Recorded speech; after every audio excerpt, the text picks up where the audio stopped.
G'day everyone, Rune here, and this is chapter 5 of my What If Ash Met Meowth first series. In the last episode, Ash and Misty worked together to protect the Squirtle squad from Team Rocket, resulting in the lead Squirtle joining Misty's team. After that, Ash battled Lieutenant Surge with Meowth, winning the Thunder Badge and serving the gym leader a nice slice of humble pie. However, when Misty took her turn to try and win the Thunder Badge, she sadly failed. Wanting to help Misty's odds of winning her rematch, Ash looked through his collection of Johto Pokedex cards and found a Pokemon that he believed would give Misty the edge she needed. This is where the next chapter begins. Ash shows Misty the card he had just pulled out, revealing a small blue fish-like Pokemon with what looked like 2 light bulbs attached to its head. Ash explains that this Pokemon is Chinchou. It's a water-electric type that can sometimes be found in the waters around Vermilion City. Misty quickly catches on to what Ash is thinking, realizing that the electric typing would negate the water typing's weakness to electric attacks. Ash warns that if they're going to go fishing for it, they're going to need a better fishing rod than his. Luckily, this is Misty, and she'd packed her favourite fishing rod back when they were still in Cerulean. For comparison, Ash's rod would be the equivalent of an old rod, while Misty's would be the equivalent of a super rod. They head over to the port, and it's not long before Misty catches herself a Chinchou. She's especially happy because this little guy not only has one of its egg moves, Psybeam, but it also has the ability Volt Absorb. Ash warns her, however, not to get too ahead of herself. Surge is still a gym leader, and so it would stand to reason that he would have a plan to get around those kinds of things. Though then again, he was pretty full of himself until recently, so maybe he always just tried to brute force his way through. The next day, they all head over to Surge's gym for Misty's rematch. Despite Surge's insistence that Misty try for a different gym before coming back to his again, Misty is determined and Surge has no choice but to accept. Since it has been a day since Ash's match, Raichu is now fully healed, and thus Surge will be fighting with only him for this one. The moment Misty sends out Chinchou, Surge is surprised to find her fighting with a little fish that he's never seen before. The battle starts and he immediately has Raichu hit Chinchou with Body Slam, wanting to give Misty a chance to get off one hit. However, instead of attacking, Misty orders Chinchou to set up Aqua Ring before following it up with Confuse Ray. Raichu is barely able to avoid the attack, and Surge orders it to hit Chinchou with a Thunderbolt. To his shock, not only does Misty not order the Pokemon to avoid it, but the attack heals the rest of the damage that had been done by the Body Slam. Seizing on this chance, Misty orders Chinchou to hit Raichu with a Psybeam. The attack hits and lands a critical hit. Surge, now realizing that this isn't going to be a cakewalk like last time, orders Raichu to hit Chinchou with a Body Slam.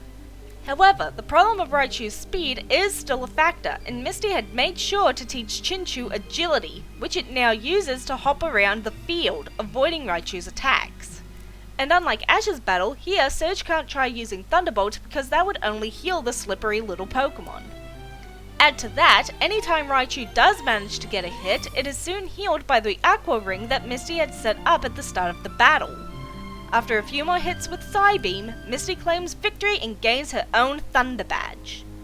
Soon after, they run into Team Rocket, who give them the SS Anne tickets, just like in canon. Ash is a little more snarky here, saying that he doesn't know if these girls are out of time or just out of touch, but they still go on board. Ash still battles the man in the suit, however, he politely turns down the offer to trade, saying that he's far too attached to his Pokemon to trade them away. Meowth snickers quietly, saying that Ash is such a sentimental softie. Oh hi Pot, name's Kettle, have we met? When Team Rocket attacks, Ash immediately fights back while also rousing the other passengers. When Team Rocket is defeated and the storm starts to get dangerous, Ash goes to look for others who might need help getting to the lifeboats, while Misty and Brock stay to help passengers into the boats. After a few minutes pass and passengers coming from deeper in the ship stop coming, Misty and Brock look around to see that Ash is not there. Worried for their friend, they run off and search for him. After a few minutes, they run into him coming towards them. Ash is surprised to see they came after him and explains that he's checked all of the lower levels and found no one else. Just as they're about to start heading back toward the lifeboats, the ship capsizes, sending them crashing into one of the cabins where they are all promptly knocked out. Sometime later, the team wake up to find themselves under the sea. From here, not much is different until they meet up with Team Rocket. Here, instead of instantly jumping into a battle, Ash and Misty stop everyone from calling their Pokemon, pointing out that if they do that, they could topple the ship and send them deeper underwater. Ash is the one to suggest a temporary truce until they are all back on land. It is here where Misty mentions that she'd built a model of the SS Anne once and knew his schematics. This earns an impressed compliment from Ash for her memory. When they reach the room with the fire, Ash looks around while Misty is yelling at Jessie and James to stop being so melodramatic. He quickly spots the stairs and gets an idea. Turning to Brock, he asks if he thinks that Bulbasaur could lift them to the underside, which is now the top, of the stairwell.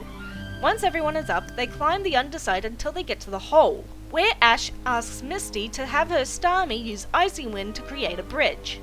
Misty expresses concern that the fire below would melt the ice, but Ash assures her that if Starmie keeps putting ice into it, then it should last the time it will take to get across the short gap. Once they are all on the other side, Brock brings out Bulbasaur once again and lowers everyone down to the door. Once they are in the engine room, they all get ready to escape. Ash suggests that Misty lead the way with Chinchou since its orbs would be able to light the way. He also has the forethought to ask if Team Rocket have any water Pokemon. When they say no, Ash tells them to tie themselves to one of them since he doesn't trust them with any of their Pokemon alone. Once they make it to the surface, they manage to find some materials to salvage a serviceable raft. After Firo scouts for land and comes back empty, they all settle in for a long drift. The next day, when James is considering eating his Magikarp, Ash tells him that Magikarp are just scales while digging around in his backpack. He soon pulls out several Ziploc bags filled with biscuits and other small snacks, shocking everyone. He hands out a small amount to everyone, saying that they need to ration it since they don't know how long it will be before they're on land again. When Misty and Brock comment on how prepared Ash always seems to be, he smiles and pats Meowth's head. I had a pretty great teacher. Jeez, you sap. When James finishes his serving, he glares at his Magikarp and says that it's not good for anything. Just as he's about to kick it into the water, Ash pulls it out of the way, yelling at James that he shouldn't treat his Pokemon like that. It's not its fault you're a lousy trainer! James, furious, throws Magikarp's ball at Ash's face while snapping that if Ash wants it, he can have it. And if I can be given a little creative license, I'm going to make it that its Pokeball is now a Cherish Ball, since it's the closest game ball that I could find that fits the idea of making people think Magikarp is worth a lot of money, while also looking similar to the Gold Ball. While James goes to sulk in a corner of the raft, Ash huffs about him acting like a spoiled brat. He then gently lowers Magikarp into the water before tying it to the boat with some rope. He explains that this way it'll be able to learn to swim and won't get separated from the boat. Besides, Magikarp gets sick if they are out of the water for too long. That night, while everyone else is asleep, Magikarp is at the front of the raft splashing about, until, little by little, it starts to drag the raft forward. The next morning, everyone wakes up to find Magikarp slowly pulling the raft along. Realizing that, with Magikarp pulling the raft, they may have travelled a little further than normal, Ash calls out Firo to scout for land again. This time, Firo returns with some seashells.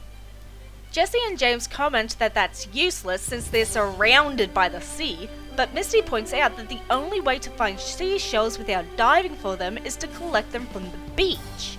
So if Firo, a flying type, found seashells, that meant that it must have gotten them from a beach, aka land. With Misty calling out her water Pokemon to help Magikarp pull the raft, they follow Firo to the beach of Porta Vista, thereby bypassing the island of giant Pokemon altogether. Now, while I want to include the events of Beauty and the Beach since it contains the first reappearance of Gary in all his douchey glory, I sadly don't have access to it as I live in the land down under and the DVD collection I have doesn't contain this episode. Shame, I was really looking forward to Ash being embarrassed on Gary's behalf for his behaviour. So let's jump to Tentacool and Tentacruel. When Horsey shows up to warn them about what's going to happen, Meowth is able to understand and tell the team, allowing them to understand that the Tentacool and Cruel are about to attack the boat, allowing them to act faster than in canon and saving the sailors. When they are asked by Nestina to eradicate the cool and cruel, both Ash and Misty get upset.